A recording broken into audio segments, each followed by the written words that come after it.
convince folks that you're not doing a task, instead you're changing a culture or preserving a culture. It's easier to preserve than to try to get it back.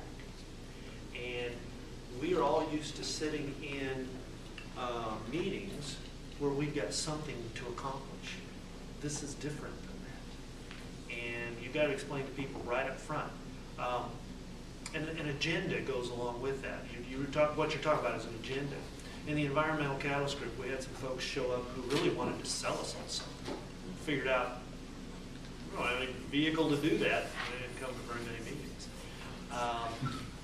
Okay, he's got me wired here. The second question was, how do you get people to really collaborate instead of compete?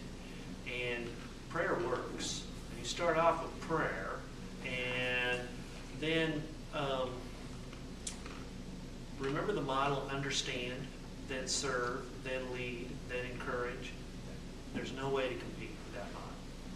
It just isn't. If I try to understand you, and then I serve you, pretty soon you're not competing with me. And so you want to use that model, especially if I encourage you.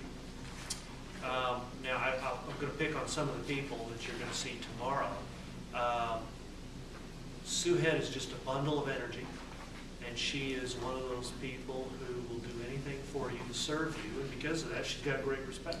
You're going to hear from Rayanne, and Rayanne's very gracious, and Rayanne will try to understand you first, and then she's going to serve you. You're naturally going to want her to lead you. She's our mayor. She's our mayor. And God put those people in the right place at the right time.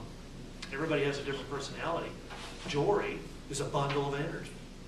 And you can't help but like him because he is so innocent and so pure, and he will tell all of you that his reason is because he wants to be a good dad. Okay? Has nothing to do with competing.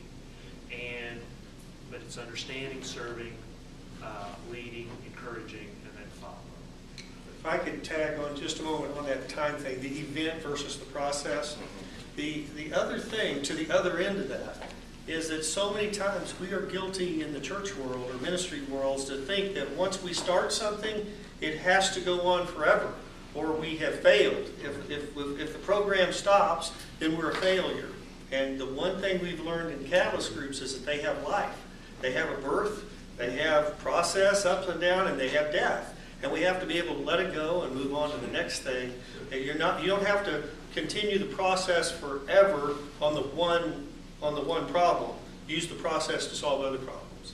Yeah, and in fact, I think you have a group that basically took a sabbatical for a while. Yeah. Because they kind of lost their purpose and said, we need to take off because we're not sure what the next step is. Would you like to let Gail know